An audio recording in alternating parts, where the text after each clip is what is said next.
Welcome to Mission Majjhima, Ajahn. Ajahn. Ajahn, so tell us about Majjhima number 90, the Kanakatala Sutta. So this is the last sutta in the Rajavaga, the chapter on kings, which many of which circle around this fascinating relationship between King Pasenadi and the Buddha. There's also this subplot with King Pasenadi's son, Prince Viduduba, who it is said after King Pasenadi's death actually massacred the Buddha's whole clan, the Sakyan clan. As mentioned last sutta, that seems to be largely commentarial, and yet in this sutta, we actually see some interesting points that give some validity to Prince Viduduba as an ill-starred prince with some resentment. It begins with the King Pasenadi asking some of his ministers to go pay respects in his name to the Buddha. And then he's having breakfast with his wives, and they ask that when he goes and pays respects, that he convey their respect as well to the Buddha. He then goes to the Buddha with his entourage, and you can just tell this is actually at the very beginning of their relationship, when King Pasenadi's still skeptical and still weighing out, and much of this sutta is based on this, the Buddha's dispensation versus the Brahminical framework which he was given as a king. And this has been previously indicated in other suttas by King Pasenadi embarking in a large sacrifice with the Brahmins, etc. He was, it seemed, pulled between these belief systems, at least at first.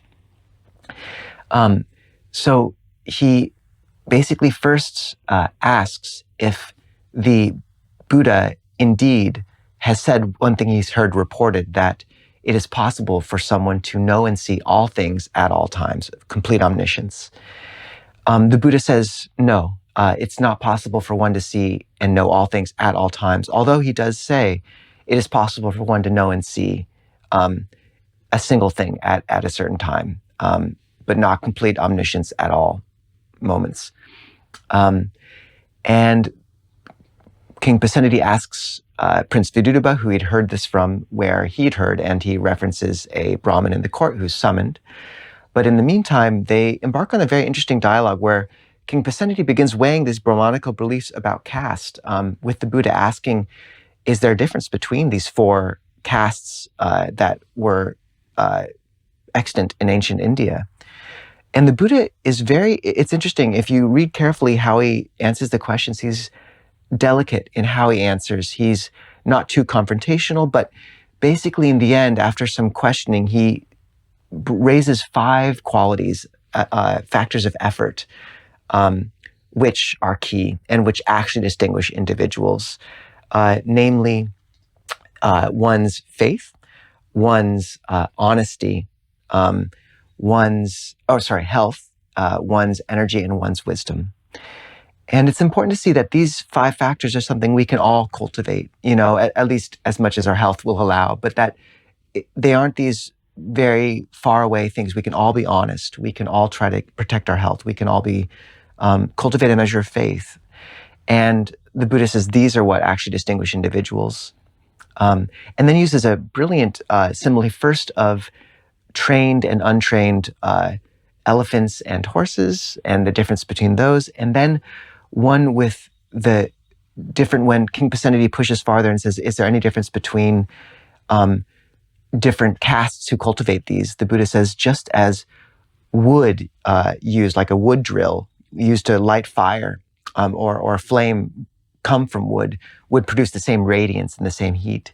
Even so, if these factors are cultivated in any individual, basically the liberation of mind that is resultant is the same, which is a beautiful simile. I love that.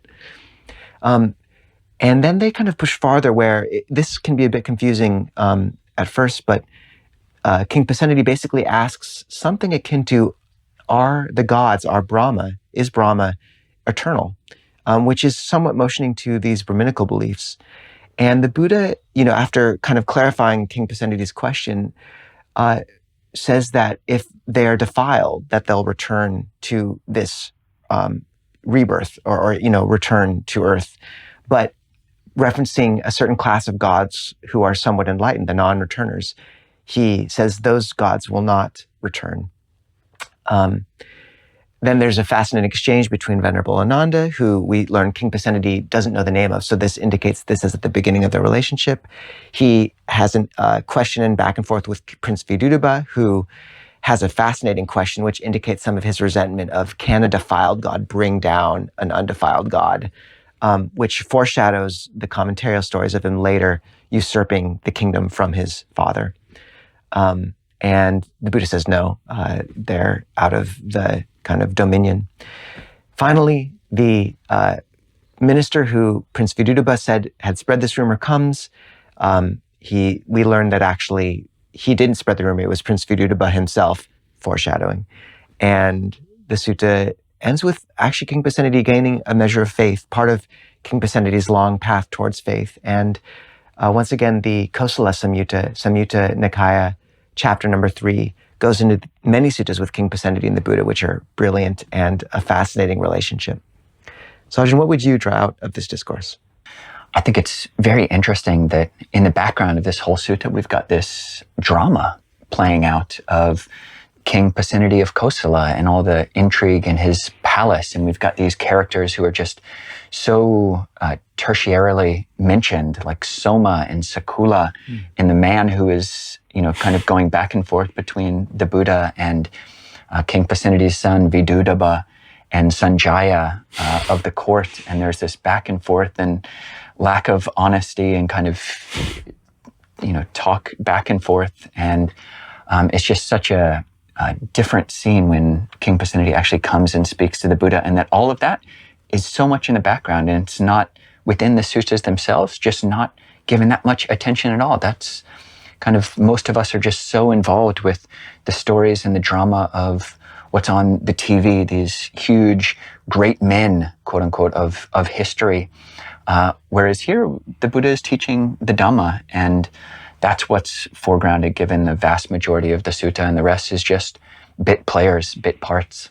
Some of the other suttas in the Raja Vagga, this chapter on kings, these 10 past suttas, have been talking about omniscience, and Bhante Nalio wrote a great essay. There's another essay by Naughton, who mentions, I think, a great analogy that omniscience, in a Buddhist sense, can kind of be understood less as one knowing everything, but omni as in omnivore. So an omnivore doesn't eat everything all at once, but just can eat, meat and vegetables. So similarly, the Buddha is saying, omniscience, sabanyuta, is not the capacity to know everything everywhere all at once, not simultaneously, but if someone averts their mind to that, then they can know. And noticeably, the Buddha doesn't actually say, and I have that capacity. This question of omniscience will become huge in the history of Buddhism with later strata of texts, including Mahayana sutras, very much taking that the Buddha was omniscient, could know everything, even to the extent of saying that his eye, ear, nose, tongue, and body could know everything anywhere all at once. But that's definitely not gone into in the Pali Suttas. For me, I think the heart of this sutta is, what I find most interesting are those 5 factors for striving. The first of them is framed as Tathagata Bodhi Saddha, which is faith in the awakening of the Buddha. That's one foundation of faith in Buddhism. And how that's framed is the quote which many of you will know, that Itipiso Bhagava Arahang Samma Sambuddho. He is the Blessed One, the Noble One, the perfectly enlightened one. This stock phrase that we do in our chanting, our recitations at the end of the year 108 times. So that's faith. And then for health, it's framed in a really interesting way. And this is a pericope, which we find other places, is that one is free from illness and affliction, possessing a good digestion that is neither too cold nor too warm, but medium and able to bear the strain of striving. The third factor is that one is honest and sincere. The Pali is asato amayavi, and the commentaries define one of these as being one is not like a eelfish, where when they look at you, it looks like a fish, but then they turn to the side and it's like, it's actually an eel. So basically this two-facedness. And that's kind of like what Viduddhaba is doing.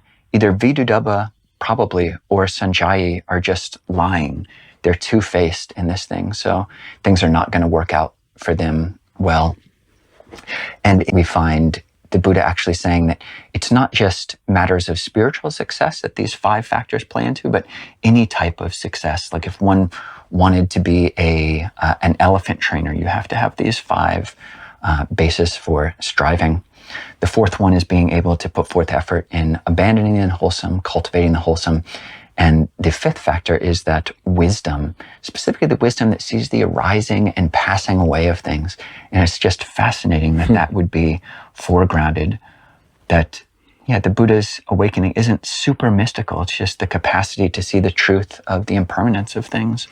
So I just love those 5 factors, and nothing mystical about these, very down to earth, and not just ensuring success on a spiritual level, but in any endeavor. John, what is the word of the week? The word of the week is virya. I am really surprised we haven't done this one yet. It means effort. It comes from the root vir, which means to be heroic, which I love the connotations of.